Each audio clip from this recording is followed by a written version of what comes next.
আসসালামু আলাইকুম ভিউয়ার্স, আপনারা সকলে কেমন আছেন? আশা করি ভালো আছেন আর ভালো থাকুন, সুস্থ থাকুন, সেটাই আমার একমাত্র কাম্য।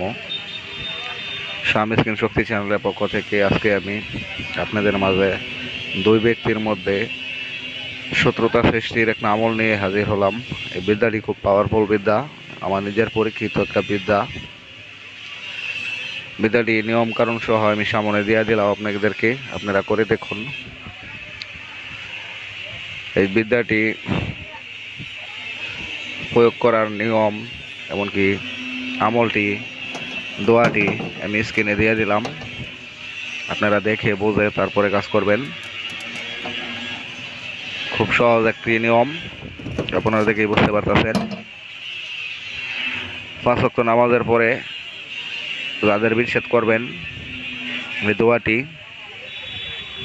প্রতি ওয়াক্ত নামাজের পরে ওই 70 বার পাঠ করবেন। এমনকি 10 বার পড়ার পরে ওই 2 জনের মধ্যে বলবেন, অমুক অমুকের সাথে বিচ্ছেদ হোক, এমনকি শত্রুতা সৃষ্টি হোক, এভাবে বলবেন।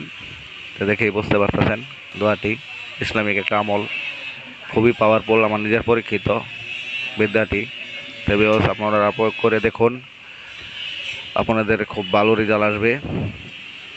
একদিন অথচ 3 দিন করবেন আপনারা, তারপরেই হবে। 3 দিনের বেশি যদি করেন তাহলে বিদ্যাটি, তাহলে একে অপরের সাথে অনেক বিরোধ লেগে যাবে, যা বলার কোনো শেষ নেই, বিপরীত হতে পারে। তা আপনারা প্রয়োগ করে দেখুন ভিউয়ার্স। তাই ভালো থাকবেন, সুস্থ থাকবেন। আসসালামু আলাইকুম।